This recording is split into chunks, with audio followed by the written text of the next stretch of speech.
Hi, good morning. Madam Eileen here. Are we ready for another balloon design?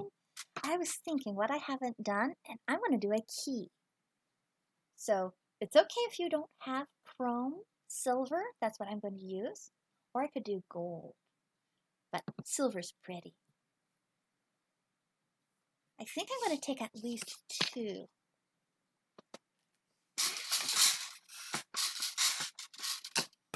Here it is. All right. Keys have teeth. This is going to be more of like an old-fashioned key. And keys have teeth. So that's what I want to do first, is I want to do the teeth. So there's one sticking up. A little space. I think how much space I want to have between the keys. And one pinch twist. And then go up. Do a little pinch twist. Over. Little pinch twist. I want this close together.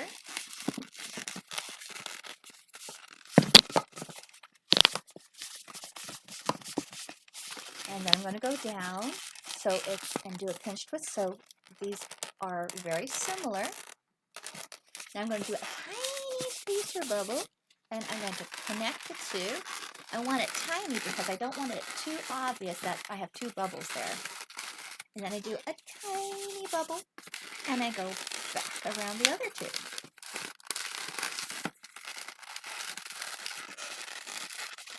Now if I use two bubbles here, it'd be more stable. But I'm just going to, you can get away with one if you have it balanced just right. I'm asking myself, do I want one more tooth? I'm thinking, no, I'm just making it simple. So now we need a little bit of length. Now this plate one, I will do two pinch twists because it's going to have to hold and support some loops that I'm going to be making. And I ask myself, is there room to loop this? Yes, there is. So I'm going to... Did you know pulling actually makes the balloon a little bit longer? So if you don't quite have enough room at the end of your balloon, pet your balloon. They're like animals. They're like cats. They're happy when you pet them.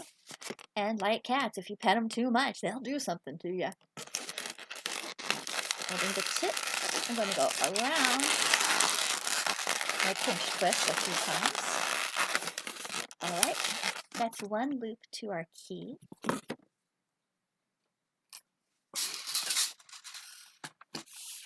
I'm going to do a total of two small loops and one large loop. Knot it, grab it by the knot, push it down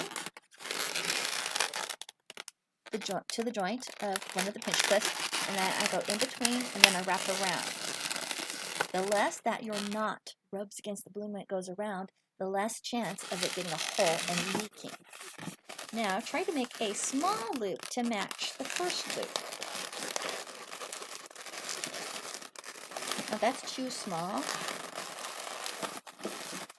That's too big. It's like Goldilocks and the Three Bears. Close enough. It's a little too big. But only I will know that. Alright. So this is what I have on my key so far. This next loop I intend to be on the bigger side.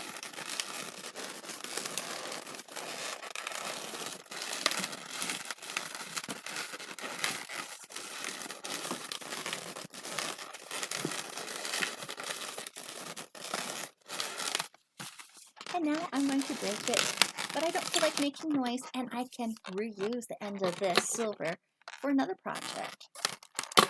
I do a lot of Among Us, and chrome silver is great for doing the visor on Among Us. Alright, now it's manipulation time.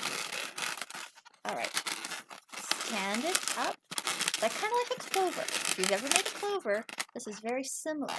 So I have the two pinch twists, supporting and holding the weight of that, and I want to open up this key, make it more round at this side. As round as I can. Square a little bit. Pressure fit it so the balance is right. And keys do not have knots at the end, so I'm going to trim that off. Ta-da! I give you the keys of the balloons. Doo-doo! You see how this is cocked outwards? If I did 2 pinch twists, it would hold in better. Do you know how we do that? I'll show you. It's a fun little trick. So I moved my electric flater to this side. I'm going to put a little bit of air back in your balloon. Just a little bit, and you're going to tie a knot. And when you tie a knot, you create something that looks like a pinch twist.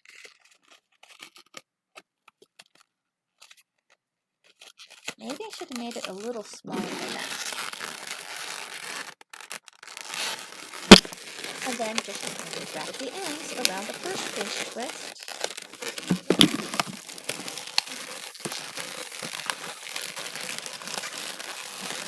And now I will trim it off, and I still have plenty for next time.